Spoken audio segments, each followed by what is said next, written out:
सुनीताजी सरकारी महाविद्यालयात लेक्चरर होत्या. त्यांना मूलबाळ नव्हतं. त्या आता त्यांच्या आयुष्याच्या अशा वळणावर पोहोचल्या होत्या जिथे त्यांना त्यांच्या पतीशिवाय दुसरा कोणाचाही आधार नव्हता. लवकरच त्या नोकरीतून निवृत्त झाल्या आणि त्यांच्या सरकारी नोकरीतून मिळालेल्या लाखो रुपयात त्यांनी त्यांचे उर्वरित आयुष्य आनंदात घालवू लागल्या. सुनीता अतिशय साध्या आणि मृदू स्वभावाच्या स्त्री होत्या. दुसरीकडे त्यांचा नवराही खूप चांगल्या स्वभावाचा व्यक्ती होता. आजपर्यंत त्यांच्यात कोणत्याही मुद्द्यावरून भांडण झाले नव्हते. ते एकमेकांना खूप आदराने हाक मारायचे आणि आता आयुष्याच्या या वळणावर आल्यानंतर त्यांना मूल न झाल्याची उणीव जाणवत होती. एके दिवशी सुनीताजी आपल्या पतीला विचारू लागली की आपण एखादं मूल दत्तक का घेत नाही? पूर्वी जेव्हा मी माझ्या कामात व्यस्त होते तेव्हा मला ते कळले नाही. मी खूप मेहनत करून महाविद्यालयातील मुलांना मी माझीच मुलं समजून त्यांच्याकडे लक्ष द्यायचे. पण आता जेव्हा मी घरी एकटी राहते तेव्हा या घरातील शांतता मला खायला उठते. आपल्या आयुष्यातील भूतकाळ पुन्हा पुन्हा मला आठवतो. तेव्हा मला एक वेदना जाणवते की जर मी ती चूक केली नसती तर आज मलाही माझं मूल झालं असतं. आता या वयात मला मुलाची आस लागली नसती. आत्तापर्यंत तर देवाने आपल्याला नातवंडाचे सुख दाखवले असते. आपले आयुष्य खूप आनंदात व्यतीत झाले असते. सुनीताजींनी हे सर्व त्यांच्या पतीला वीरेंद्र सिंह यांना सांगितल्यावर त्यांनी दीर्घ श्वास घेतला. हसत हसत त्यांनी त्यांच्या बायकोकडे बघत ते म्हणाले, तुला खात्री आहे का? तुला जे वाटलं असेल तेच घडलं असते का? अनेक वर्षांपूर्वी जेव्हा सुनीताजी आणि वीरेंद्रजी यांच्या लग्नाला 1 वर्ष झालं होतं तेव्हा सुनीताजी गरोदर राहिल्या. तेव्हा काही महिन्यानंतर त्यांना ही बातमी कळली की त्या आई होणार आहेत. एक दिवस त्यांची तब्येत बिघडली, पण तरीही त्या कॉलेजमध्ये शिकवण्यासाठी निघाल्या. तेव्हा वाटेत त्यांचा अपघात झाला. त्या दिवशी वीरेंद्रजींनी त्यांना सुट्टी घेण्यास सांगितले होते, पण त्यांनी कॉलेजला जाण्याला महत्त्व दिले आणि त्यामुळे त्यांच्यासोबत हा अपघात झाला. त्यांचे प्राण वाचले, पण त्यांचं मूल हे जग सोडून गेलं. या अपघातात झालेल्या काही समस्यांमुळे त्या पुन्हा कधीच आई होऊ शकल्या नाही. असो, वीरेंद्रजी यांनी एक दीर्घ श्वास घेतला आणि सुनीताजींना सांगितलं, आपल्या भविष्यात काय होणार आहे हे आपल्या देवालाच माहीत आहे. जर आपल्यासाठी मूल होणं खरोखरच चांगलं असतं तर देवाने आपल्याला नक्कीच मूल दिलं असतं. तेच मूल मोठं होऊन आपल्याला सुखच देईल हे निश्चित नाही. म्हणूनच देवाने आपल्याला मूल दिलं नसावं. हे ऐकून सुनीताजी गप्प झाल्या. एके दिवशी वीरेंद्रजींना अर्धांगवायूचा झटका आला. तेव्हा आयुष्यातील काही क्षण वीरेंद्रजी सोबत घालवता आली. सुनीताजी एकट्या पडल्या होत्या. मध्यरात्री पतीची ढासळलेली प्रकृती पाहून त्या पुन्हा काळजीत पडल्या. त्या रडू लागल्या, ओरडू लागल्या. त्यांना काहीच समजत नव्हतं. रात्रीच्या या वेळेला त्यांनी कोणाला फोन करायचा? यावेळी कोण येऊन मदत करणार आपल्याला? हीच ती वेळ होती जेव्हा त्यांना आपल्या स्वतःच्या मुलाच्या हरवल्याची तीव्र वेदना आणि जाणीव होऊ लागली. थरथरत्या हातांनी त्यांनी त्या रुग्णवाहिकेला घरी बोलावले. पण रुग्णवाहिका आली आणि वीरेंद्रजींना रुग्णालयात नेले तोपर्यंत खूप उशीर झाला होता. वीरेंद्रजी तोपर्यंत मरण पावले होते. ही बातमी सुनीताजींवर एखाद्या डोंगरासारखी कोसळली. या जगात त्या पूर्णपणे एकट्या पडल्या होत्या. त्या एक स्वावलंबी स्त्री होत्या, पण या वयात त्यांचा नवरा त्यांना असे एकटीला सोडून जाणं हे त्यांच्यासाठी खूप क्लेशदायक होतं. काही दिवस शेजारी आणि दूरचे नातेवाईक त्यांच्या घरी यायचे आणि त्यांना धीर धरायला सांगत होते. काही नातेवाईकांनी तर सुनीताजींना त्यांच्या घरी राहायला या असे देखील सांगितले, पण सुनीताजींनी त्यांना स्पष्ट नकार दिला. त्यांचे स्वतःचे घर, स्वतःचे पेन्शन, बँक बॅलन्स, पतीची मालमत्ता होती. हे सर्व काही त्यांच्यासाठी पुरेसं होतं. त्यांनी त्यांच्या नातेवाईकांसोबत जाण्यास नकार दिला. त्या म्हणाल्या, मी माझी जबाबदारी स्वतः उचलेल. हळूहळू सर्वजण पुन्हा एकदा आपापल्या आयुष्यात व्यस्त झाले. तर सुनीताजी त्यांच्या घरात एकट्या पडल्या होत्या. दिवसभर घरी बसून त्यांना घर खायला उठत होतं. त्यांची खूप धावपळ व्हायची. हळूहळू त्यांनी स्वतःवर नियंत्रण ठेवलं. त्यांना वाटलं संपत्तीची कमतरता नसली तरी घरी बसून त्यांना नैराश्याला बळी पडायचं नाही. दुसऱ्याच दिवशी सुनीताजींनी विचार केला. आपल्या घराजवळ असलेल्या एका खाजगी शाळेत मुलांना शिकवायला सुरुवात करावी, जेणेकरून मुलांना पाहून त्यांच्या मनाचे मनोरंजन होईल. दुसऱ्या दिवशी त्यांनी असा विचार केला, पण सुनीताजींची क्षमता पाहून ते म्हणू लागले की तुम्ही आमच्या प्राथमिक शाळेत नाही तर आमच्या दुसऱ्या शाखेत शिकवा. आमच्या मुलांना तुमच्याकडे असलेल्या सर्व ज्ञानाची फार गरज आहे. सुनीताजींचाही या गोष्टीला काहीही आक्षेप नव्हता. ती शाळा इथून काही अंतरावर दूर होती, पण त्यांची स्वतःची गाडी होती. त्यांना स्वतः गाडी चालवताही येत होती. म्हणून त्यांनी 50 मिनिटांचा प्रवास करून दररोज शाळेत जायला सुरुवात केली. हळूहळू मुलांसोबत असताना त्यांचं मन रमू लागलं. पण एके दिवशी जुलै महिन्याच्या भर दुपारी त्या मुलांना शिकवून शाळेतून घरी परतत होत्या. तेव्हाच अर्ध्या रस्त्यात त्यांच्या गाडीचा टायर पंक्चर झाला. एक धक्का देऊन गाडी जागेवरच थांबली. सुनीताजी गाडीतून खाली उतरल्यावर त्यांना दिसले की गाडीच्या टायरमधील हवा पूर्णपणे निघून गेली होती. त्यांनी आजूबाजूला पाहिलं तर तो एक निर्जीव रस्ता होता. आजूबाजूला नापीक जमीन होती. दूर दूरवर दगड आणि मातीचे ढिगारे दिसत होते. या जुलैच्या कडक उन्हात सावलीसाठी झाडेही दिसत नव्हती. झाडांची पानेही जळून पिवळी झाली होती. इथे त्या कोणाला मदतीसाठी आवाजही देऊ शकत नव्हत्या. सुनीताजी अस्वस्थ झाल्या होत्या. त्यांनी आजूबाजूला पाहिलं तेव्हा त्यांना असंख्य वाहन आणि मोटरसायकल स्वार रस्त्याने जाताना दिसले. सुनीताजींनी त्यांची मदत घेण्याचा मनात विचार केला. त्यांनी त्यांची गाडी रस्त्याच्या एका बाजूला उभी केली होती. नंतर हाताच्या इशाऱ्याने त्यांनी लोकांना थांबवायला सुरुवात केली. पण सर्वजण त्यांच्याकडे दुर्लक्ष करून सुसाट वेगाने निघून जात होते. सुनीताजींकडे कोणाचेच लक्ष जात नव्हते. प्रत्येकजण आपापल्या कामात गुंतून आपापल्या मुक्कामाला पोहोचला होता. हे पाहून सुनीताजी खूप अस्वस्थ झाल्या. कधी त्या गाडीत येऊन बसायच्या तर कधी गाडीतून खाली उतरून बाहेर रस्त्यावरती यायच्या. कारण या कडक उन्हाचा त्यांच्या मनावर आणि प्रकृतीवर परिणाम होत होता. त्यात त्या वृद्ध होत्या. शेवटी त्यांना इतके कडक सूर्यप्रकाश आणि उष्णता देखील सहन होत नव्हती. त्यांचा स्वभाव खूप नाजूक होता. त्या इथे उभा राहून जवळजवळ आता 2 तास उलटून गेले होते, पण त्यांच्यासाठी कोणी देखील थांबलं नव्हतं. आता सूर्य मावळणार होता. तेव्हा शेवटच्या प्रयत्नात घाबरलेली सुनीताजी गाडीतून खाली उतरल्या आणि हाताचा इशारा करून रस्त्यावरची गाडी थांबवू लागल्या. तेवढ्यात दुरून एक टॅक्सी येताना दिसली. टॅक्सी बरीच जुनी दिसत होती. बॉनटवरची रद्दी आणि समोरचा तुटलेला आरसा पाहून ती टॅक्सी खूप जुनी आहे असा अंदाज कोणीही बांधू शकतो. सुरुवातीला ती टॅक्सी तिथून वेगाने जात होती, पण जेव्हा त्यांनी सुनीताजींना तिथे उभे असलेलं पाहिलं तेव्हा टॅक्सी परत मागे वळली आणि सुनीताजींच्या जवळ येऊन थांबली. त्या टॅक्सीत एक तरुण बसलेला होता. तो तरुण ज्याचं वय 25 ते 26 वर्ष होतं. सुनीताजींना उभं असलेलं पाहून तो तरुण लगेचच गाडीतून खाली उतरला. सुनीताजींचे सर्व कपडे घामाने चिंब भिजले होते. सूर्यप्रकाशामुळे त्यांचा चेहरा उजळला होता. उन्हामुळे त्यांची प्रकृती बिघडली होती. त्या मुलाने सुनीताजींकडे पाहिलं आणि त्यांना विचारलं, काय झालं मॅडम? तुम्ही इथे का उभे आहात? काही समस्या आहे का?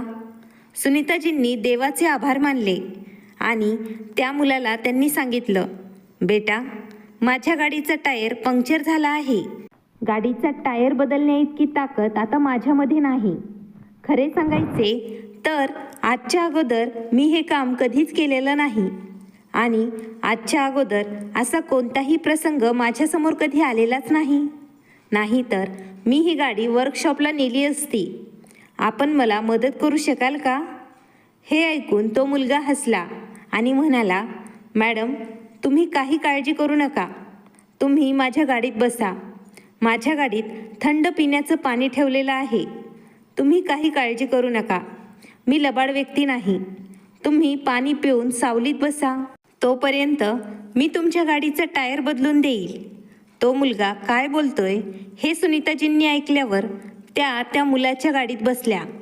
त्या गाडीमध्ये थंड पिण्याच्या पाण्याची बॉटल ठेवलेली दिसत होती.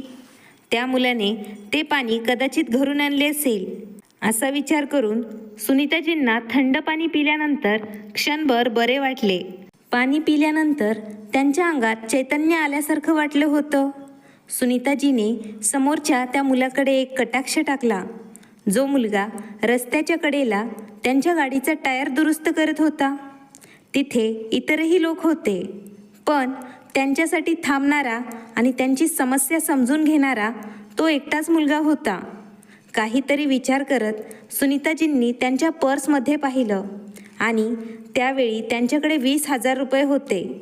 सुनीताजींनी थोडा विचार केला आणि नंतर त्या मनातल्या मनात म्हणाल्या, मी या मुलाला बक्षीस म्हणून 10,000 रुपये द्यावे का? हा मुलगा खूप गरीब दिसत आहे.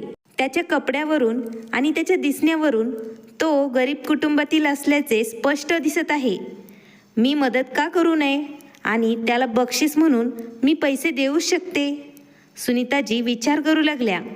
त्यांनी 10,000 रुपये बाजूला ठेवले आणि नंतर काही वेळाने गाडीचा टायर बदलून तो मुलगा येताच सुनीताजी गाडीतून खाली उतरल्या.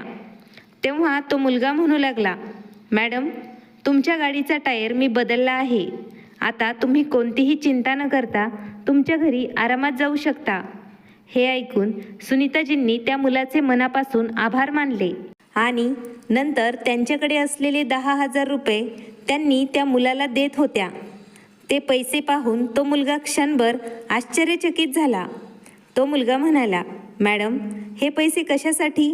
सुनीताजी म्हणू लागल्या, आत्तापर्यंत इथून खूप लोक पास झाले, पण तूच एकटा आहेस ज्याने मला खूप मदत केली आहे, म्हणून माझ्याकडून तुझ्यासाठी हा छोटासा पुरस्कार आहे. तो मुलगा हसला आणि म्हणाला, नाही, नको मॅडम, माझ्याबद्दल तुम्ही एवढा विचार केला एवढंच माझ्यासाठी पुरेसं आहे. मी हे पैसे तुमच्याकडून नाही घेऊ शकत.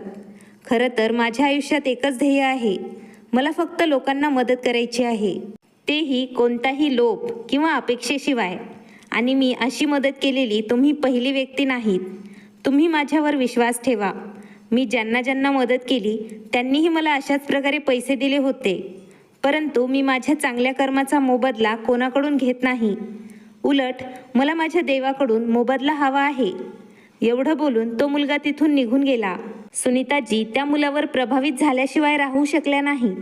इतका चांगला वागणारा माणूस त्यांनी आयुष्यात अगोदर कधी पाहिला नव्हता.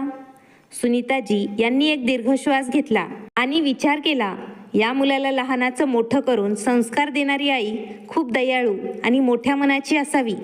सुनीताजी मनातल्या मनात देवाला प्रार्थना करू लागल्या आणि नंतर त्या त्यांच्या गाडीत बसून त्यांच्या घरी गेल्या. घरी आल्यावर त्या विश्रांतीसाठी त्यांच्या रूममधील बेडवरती आडव्या झाल्या, पण त्या मुलाचे शब्द त्यांच्या मनात पुन्हा पुन्हा घुमत होते. जो मुलगा त्यांना सांगत होता की तो कोणत्याही लोभाशिवाय लोकांना मदत करतो आणि त्याला त्याच्या देवाकडून त्या गोष्टीचा मोबदला घ्यायचा आहे. हे ऐकून सुनीताजींच्या चेहऱ्यावर हसू उमटलं. त्यांनाही असे सत्कार्य करावे अशी त्यांच्या मनाची इच्छा होती. अहो, त्या मुलाने माझ्याकडून पैसेही घेतले नाही. मला त्या मुलाला जबरदस्तीने पैसे द्यायचे होते, पण त्याने माझ्याकडून पैसे घेण्यास स्पष्ट नकार दिला आणि तिथून तो निघून गेला. सुनीताजी त्यांच्या पतीच्या फोटोसमोर उभा राहून त्यांना सांगत होत्या आणि हा विचार करून सुनीताजी हसल्या. दुसऱ्या दिवशी त्या शाळेत शिकवत असताना अचानक स्टाफ रूममधून आवाज येऊ लागला. शाळेच्या व्हाईस प्रिन्सिपलमध्ये कशावरून तरी भांडणं होत होती. सुनीताजींच्या शिकवणीत अडथळा आल्यावर त्या काहीतरी विचार करत वर्गातून बाहेर पडल्या. त्यांनी स्टाफ रूमकडे पाहिले तर उपप्राचार्य समोर उभा असलेल्या मुलीला रागाने रागवत होते. काहीतरी विचार करत चालता चालता सुनीताजी त्या मुलीच्या जवळ आल्या आणि त्यांनी तिला विचारलं, मॅडम, काय झालं आहे? इथे काय चालू आहे? शाळेचे व्हाईस प्रिन्सिपल अतिशय रागाने बोलू लागले, मिस सुनीता, ही मुलगी गेली 3-4 दिवस सतत इथे येऊन माझा मूड खराब करत आहे आणि मी तिला रोज इतकं चांगलं समजावून सांगितलं आहे की आम्हाला कोणत्याही प्रकारच्या वर्करची गरज नाही. आमच्या शाळेत अगोदरच बरेच कामगार आहेत, पण हिला काहीच समजत नाही. सतत मला काम हवं आहे, मला काम हवं आहे असं ती वारंवार मला सांगत असते. आता आणखी जास्त कामगारांची आपल्याला गरज नाही, हे मी तिला कोणत्या भाषेत समजावून सांगावं? होय, जर तुम्हाला फुकट काम करायचं असेल ना तर ते करत राहा, पण आमच्याकडून काही अपेक्षा ठेवू नका. व्हाईस प्रिन्सिपलचे हे शब्द ऐकून सुनीताजीने त्या समोर उभा असलेल्या मुलीकडे पाहिलं. तेव्हा त्या मुलीच्या चेहऱ्यावर लाज आणि अश्रू पाहून त्यांचं मन दुखल्यासारखं त्यांना वाटलं. त्या मुलीचे वय 20 ते 21 वर्षांच्या दरम्यान असेल. ती अतिशय सुंदर मुलगी होती, पण तिचं वैशिष्ट्य म्हणजे तिने स्वतःला मोठ्या स्कार्फने झाकलेलं होतं. तिने कपडेही चांगले घातले होते. नंतर सुनीताजींची नजर त्या मुलीच्या पोटाकडे गेली. तिचे पोट थोडे बाहेर आलेले दिसत होते. समोर ओढणी असूनही ती नक्कीच 6 ते 7 महिन्यांची गरोदर आहे असे वाटले. सुनीताजी तिला नीट बघत होत्या. तेव्हा व्हाईस प्रिन्सिपल तिला सांगू लागले, हे बघा मॅडम, आता ही मुलगी प्रेग्नंटसुद्धा आहे. जर एखादी गोष्ट कमी किंवा जास्त झाली तर काय होईल? त्यामुळे आपल्या शाळेचे नाव खराब होईल. पण ही मुलगी काही समजायला तयारच नाही. व्हाईस प्रिन्सिपलने तिचा अपमान करण्याच्या आधीच त्या मुलीने हात जोडून त्यांची माफी मागितली आणि ती मुलगी म्हणाली, सर मला माफ करा, तुमचे खूप खूप धन्यवाद. आता मी दुसरीकडे कुठेतरी नोकरी शोधते.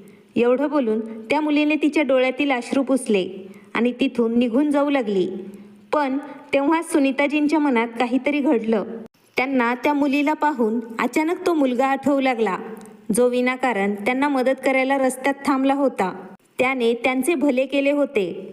त्यामुळे सुनीताजींना वाटलं की आपणही या मुलीला असं जाऊ देणार नाही, तर तिला आपण मदत केली पाहिजे. त्या मुलीने शाळा सोडली होती. सुनीताजी लगेच त्या मुलीच्या मागे गेल्या आणि त्यांनी त्या मुलीला थांबवलं. त्यांच्या हाकेवर ती मुलगी लगेच थांबली. त्या मुलीच्या डोळ्यातून अश्रू अखंड वाहत होते. ती मुलगी म्हणाली, मिस, माझं काही चुकलं आहे का? त्या क्षणी सुनीताजींनी त्यांच्या पर्समधून एक कार्ड काढून त्या मुलीला दिलं आणि म्हणाल्या, या कार्डवरती माझ्या घराचा पत्ता लिहिलेला आहे. सध्या मी इथे या शाळेत शिकवत आहे, पण आज संध्याकाळी तू मला माझ्या घरी भेटायला ये.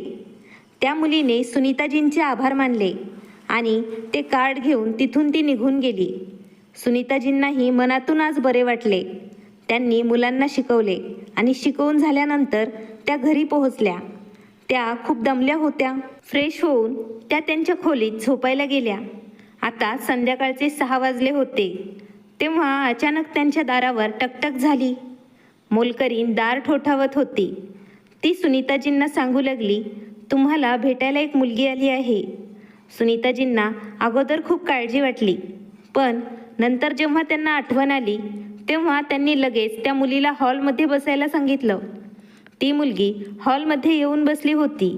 तिने अजूनही स्कार्फमध्ये स्वतःचा चेहरा गुंडाळला होता. सुनीताजी तिच्या समोर जाऊन बसल्या.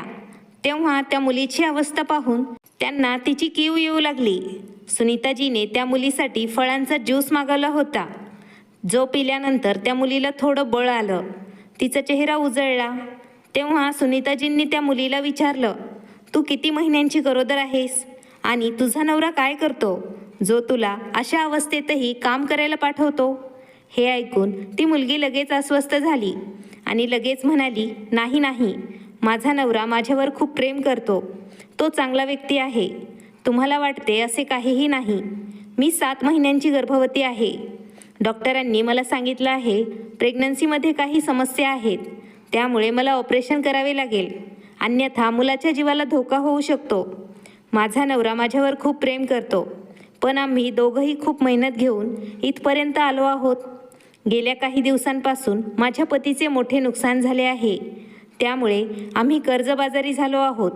आता माझे पती जे काही कमवतात त्यातून ते कर्ज फेडतात.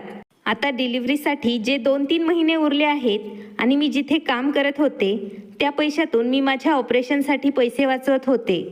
पण माझ्या मालकाने मला कोणतेही कारण नसताना कामावरून काढून टाकले आहे आणि आता कोणीही मला कामावर ठेवण्यास तयार नाही. हे ऐकून सुनीताजींनी त्या मुलीकडे खोलवर नजर टाकली. सुनीताजी म्हणू लागल्या, तुमच्यावर किती कर्ज आहे? तेव्हा ती मुलगी सांगू लागली, आता फक्त 50,000 रुपये शिल्लक आहेत. ती मुलगी सांगू लागली, फक्त 50,000 रुपये कर्ज शिल्लक आहे. हे ऐकून सुनीताजींनी दीर्घ श्वास घेतला आणि नंतर त्या म्हणाल्या, तू स्वयंपाक बनव. हे ऐकून त्या मुलीने लगेच होकार दिला. ती म्हणाली, मी खूप चांगला स्वयंपाक बनवते. माझे पती माझ्या स्वयंपाकाची खूप प्रशंसा करतात. तुम्ही काही काळजी करू नका. हे ऐकून सुनीताजी हसल्या आणि म्हणाल्या, मी प्रत्येक काम अगदी स्वच्छतेने करते. मला स्वच्छता आवडते. परंतु ठीक आहे, आजच्या नंतर माझ्या घरी स्वयंपाक करणे आणि रोपांना पाणी घालणे ही तुझी जबाबदारी आहे. हे ऐकून ती मुलगी हसली. त्या दिवशी त्या मुलीने सुनीताजींसाठी व्हेज बिर्याणी तयार केली, जी इतकी स्वादिष्ट झाली होती की सुनीताजींनी ती बिर्याणी अगदी आवडीने खाल्ली. निघताना त्यांनी उरलेले अन्न सोनियाच्या घरच्यांसाठी दिले. त्या म्हणाल्या, ही बिर्याणी सोबत घेऊन जा. तू स्वतः खा आणि तुझ्या पतीलाही दे. हे पाहून सोनियाच्या डोळ्यात अश्रू आले. ती म्हणाली, तुमचे खूप खूप आभार मॅडम. तुम्ही खूप चांगल्या आहात. देव तुम्हाला याचं प्रतिफळ नक्कीच देईल. असे बोलून ती तिथून निघून गेली आणि सुनीताजींच्या मनात एक विचित्र शांतता जाणवत होती. दुसऱ्याच दिवशी सुनीताजी त्यांच्या मैत्रिणीशी, म्हणजे ती एक महिला डॉक्टर होती, त्यांच्याशी बोलल्या. तिचे स्वतःचे स्त्रीरोग तज्ज्ञाचे क्लिनिक होते. खूप चांगली प्रकरणं हाताळण्यासाठी तिला ओळखले जाते. सुनीताजींनी तिला सोनियाबद्दल सर्व काही सांगितले आणि या उपचारासाठी जो काही खर्च येईल ते सर्व पैसे मी देणार असल्याचे सांगितले. दुसऱ्या दिवशी जेव्हा सोनिया तिथे कामावर आली तेव्हा सुनीताजींनी तिला सांगितले की तिची प्रसूती त्यांच्या मैत्रिणीच्या हॉस्पिटलमध्ये कर. त्या दवाखान्याचे नाव ऐकून सोनिया म्हणू लागली, नाही नाही मॅडम, ही खूप महागडी डॉक्टर आहे. ती लाखो रुपये घेईल. मी इतके पैसे कुठून देऊ त्यांना. पण तेव्हा सुनीताजी हसल्या आणि म्हणाल्या, याची काळजी तू करू नकोस. मी तुला माझ्या परीने सर्वतोपरी मदत करेल. हे ऐकून सोनियाच्या डोळ्यात अश्रू आले. ती म्हणाली, मॅडम, तुम्ही माझ्याशी इतक्या छान का वागत आहात. माझा तुमच्याशी काही संबंधही नाही. मला इकडे काम करून फक्त 2 दिवस झाले आहेत. तेव्हा सुनीताजी हसल्या आणि लगेच त्यांना त्या मदत केलेल्या मुलाने काय बोलले ते आठवले. त्या म्हणाल्या, ते काही नाही. एक दिवस मी देखील लाचार झाले होते जेव्हा एका व्यक्तीने मला मदत केली. आता मला त्याचे शब्द पुढे न्यायचे आणि अशाच लोकांना मदत करायची आहे ज्यांना खरोखर मदतीची गरज आहे. आता माझ्या आयुष्यात मला एवढंच पुण्य करू दे. हे ऐकून सोनियाने सुनीताजीसाठी देवाकडे प्रार्थना केली. तिला या घरात काम करणे खूप सोपे वाटले आणि तिला 10,000 रुपये पगारही मिळत होता. जेव्हा तिच्या प्रसूतीची वेळ जवळ आली तेव्हा सुनीताजींनी तिला त्यांच्या मैत्रिणीच्या हॉस्पिटलचा पत्ता दिला होता. सोनियाने सुनीताजींच्या मैत्रिणीच्या हॉस्पिटलमध्येच एका मुलाला जन्म दिला. बाळ पूर्णपणे निरोगी आणि तंदुरुस्त होतं. जेव्हा सुनीताजींना मुलाच्या जन्माची बातमी मिळाली तेव्हा त्या हसल्या. त्यांना वाटले त्यांनी स्वतः जाऊन सोनियाच्या मुलाला बघावे. सोनियाला भेटायला हॉस्पिटलमध्ये गेल्यावर त्यांची पावले क्षणभर तिथेच थांबली, कारण तीच जुनी टॅक्सी तिथे हॉस्पिटल बाहेर उभा होती. बाहेर आलेल्या तरुणाने त्यांना काही दिवसांपूर्वी मदत केली होती. त्या हॉस्पिटलच्या आत पोहोचल्या तर तोच टॅक्सीवाला सोनियाच्या मुलाला छातीशी धरून त्याच्यावर प्रेम करत होता आणि सोनिया समोर पडून त्याच्याकडे बघत हसत होती. हे दृश्य पाहून सुनीताजींच्या नसांमध्ये रक्ताची लाट वाढल्यासारखा भास झाला. हा तोच मुलगा होता ज्याने त्यांना काही दिवसांपूर्वी रस्त्यात मदत केली होती आणि अशा प्रकारे न कळत सुनीताजी यांनी आपली मदत परत केली होती. सुनीताजींना पाहून सोनिया लगेच म्हणाली, वीरेन, ही तीच स्त्री आहे जिच्या दयाळूपणामुळे आणि चांगुलपणामुळे आज आपला मुलगा आपल्या सोबत आहे. त्यांनी स्वतः माझ्या उपचारासाठी सर्व खर्च उचलला आहे आणि मला त्यांच्या घरात नोकरी दिली. वीरेनने सुनीताजींना समोर पाहिल्यावर त्याचे क्षणभर डोळे विस्फारले. तो थोडा घाबरला होता. आपल्या दयाळूपणाचे असे बक्षीस आपल्याला मिळेल याची त्याने स्वप्नातही कल्पना केली नव्हती. तो त्या क्षणी सुनीताजींचे आभार मानू लागला. यानंतर जणू हे सुनीताजींचे कामच झाले होते. त्यांच्याकडे येणाऱ्या प्रत्येक असहाय्य आणि गरीब व्यक्तीला त्या मदत करू लागल्या आणि अशा लोकांचे भले करण्यात त्या त्यांचे आयुष्य व्यतीत करू लागल्या. शेवटी मी तुम्हाला एवढंच सांगू इच्छिते की तुमच्या आजूबाजूच्या लोकांना तुमच्या मदतीची गरज आहे का ते पहा. जर देवाने तुम्हाला खूप काही दिलं असेल तर लोकांना नक्कीच मदत करा. पैशाने नाही तर तुम्ही तुमच्या मदतीतून आणि माणुसकीने देखील मदत करू शकता.